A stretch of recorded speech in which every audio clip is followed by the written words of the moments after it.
Hello everybody.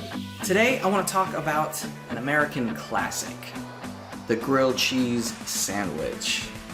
Now, a lot of us grew up eating something that resembled this. But as an adult, I've discovered that that's just not good enough. You know, that's some kind of white bread nastiness with American cheese, which in my opinion does not qualify as real cheese. Now, the older I started getting, I developed a different palate, a more refined palate. And I loved sandwiches, and I really loved grilled cheese sandwiches, but in a different way. And I knew that I could find a way to improve upon it. So I ended up developing a reputation as like grilled cheese master. I'd be hanging out with friends of mine. I'm like, oh my God, I'm going to make a grilled cheese. And people would ask me okay, you're good at making grilled cheese. Well, can you make me one? And the first question I would always ask is, do you have real cheese? I'd usually get funny looks. Like, what do you mean? Do you have real cheese? I'm like, cheddar, Jack, Munster, Swiss. Do you have anything like that? No, I have American cheese. That's not cheese to me, man. That is not cheese. I think the only acceptable time to use American cheese is on a cheeseburger, and that's it. I don't know how it's acceptable at that time. I'd still prefer real cheese on a cheeseburger, but if you have American cheese on a cheeseburger, I'll eat it, and I'm not going to complain about it. But I'm going to show you how to make a more adult grilled cheese sandwich. So stick around, and I think you're going to appreciate what I show you. All right. So first step are ingredients. These are just a few of great ingredients that you can use to make an amazing grilled cheese sandwich. First thing, real butter. That's room temperature. And if you only have butter that has been in the refrigerator, then put it in the microwave for about 10 seconds, but not any longer than that. Because if you do it any longer than that, it's gonna start to liquefy. And you just need it soft enough to spread on your bread. Next thing, you want real cheese. This cheese I found at my grocery store is phenomenal. And this is New York white cheddar cheese with jalapeno and cayenne. And it's definitely got some kick to it. But it is delicious. It's got so much flavor to it, and it melts really well.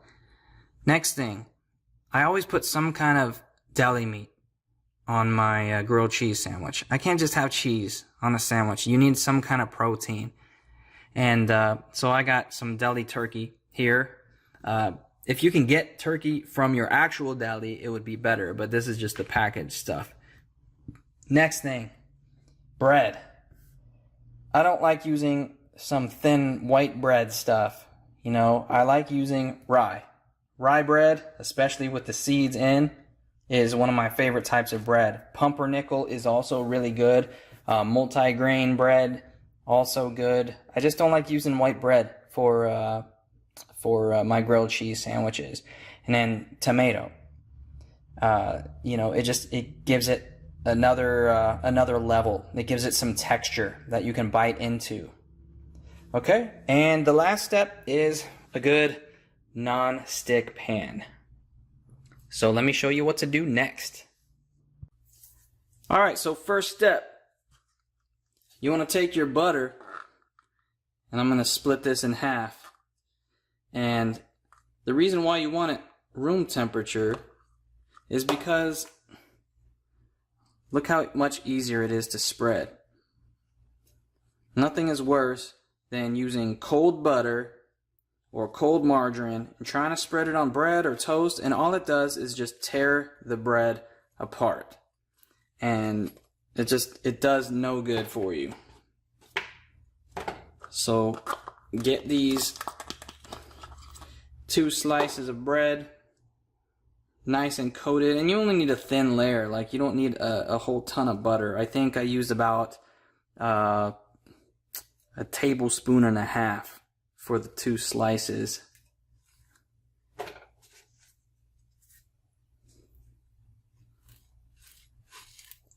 And I've already got my pan heating up. I usually use medium heat. And after I've got the butter on the bread, then I start assembling my sandwich. So go ahead and flip your bread upside down. And what I do, you have butter side up on this one, you can put butter side down on top of that one, and then you don't have to worry about getting butter on the wrong side. Now I always use 2 slices of cheese. Sometimes I'll use more than that, but when it melts, it'll spread out to cover that whole slice of bread. So I'll put the cheese down, then I'll put my meat down. I usually use about 3 or 4 slices, depending on how thick it is. And if it's these round guys, then I'll fold them in half and just overlap them on the bread like this. This tomato's got a little bit of green, like a harder core in the middle, so I'm gonna cut that out real quick.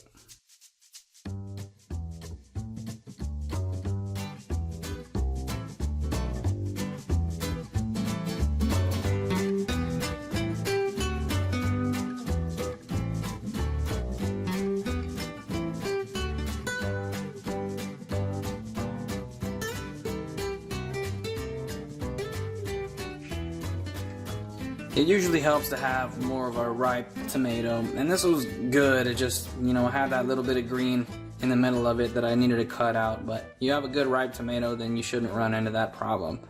And now, with the pan nice and heated up, I'm going to go ahead and lay this first slice down. And now I'm going to lay the other slice of bread down and put the second slice of cheese on that. So what that allows you to do is get both slices of bread nice and grilled at the same time, and then you can put them together at the end.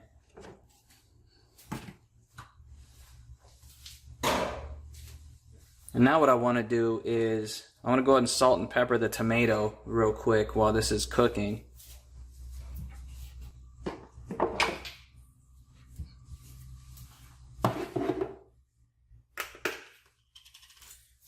And I like to use fresh ground salt and pepper for everything.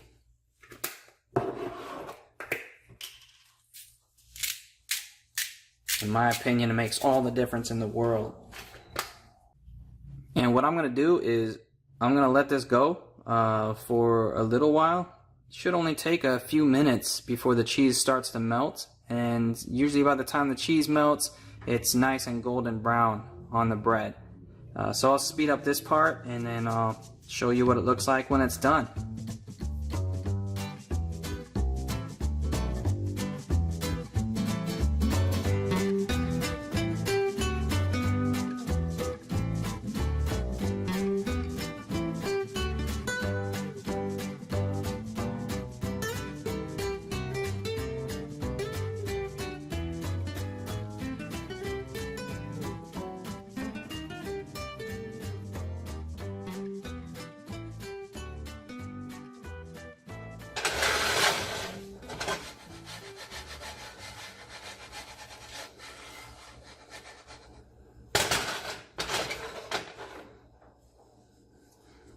Alright, now a little trick that I like to use. First of all, you don't want to lift up the bread too much. You want to leave it sitting into the pan. Now you could lift up the pan and move it around, and once it moves freely around the bottom of the pan, it's a good indication that it's starting to get nice and brown. Now of course you don't want a burnt grilled cheese sandwich, but the good thing about doing it open face is you can tell when the cheese is melty, good enough to start assembling your sandwich. You know, and it's melted pretty good, and it's going to continue to melt a little bit more. And I've kind of got it down to a science when this is ready to assemble.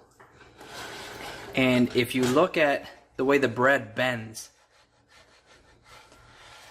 around the edge of the pan, when you move it, it's bending quite a bit. So I don't think it's quite as brown as I need it to be. Now I'm going to go against my own rule and lift it up so you can see how brown it is. And it's pretty golden brown right now. So it has room to get a little bit darker than that. You know, I like my bread to be a little bit crispy, but you know, the main concern right now is that the cheese gets melted enough. So this is going to go a little bit longer. So I'll speed this up, maybe give it 1 or 2 more minutes, and it should be perfect.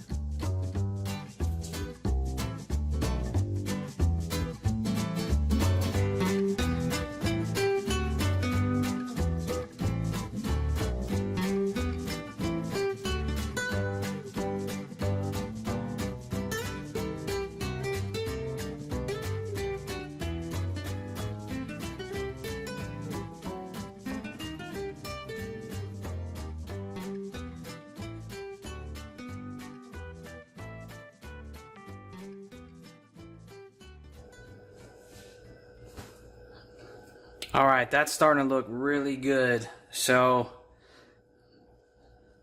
I'm going to go ahead and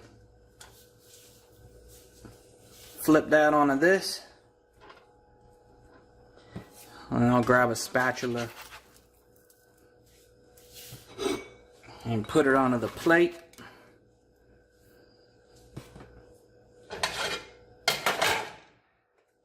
Make sure you turn your burner off.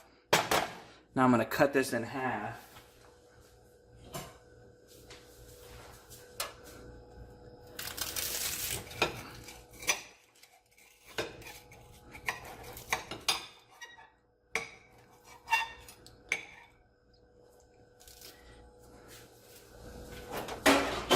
All right.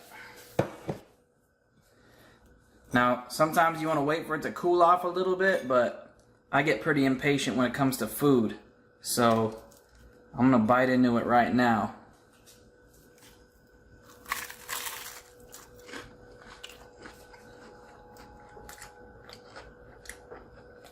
Oh my God. The cheese is perfectly melted.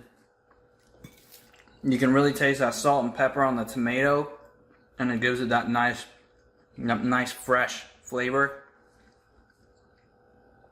And the bread is like perfectly grilled on the top and the bottom, so it's nice and crunchy on the outside, soft and melty in the middle, and it is to die for.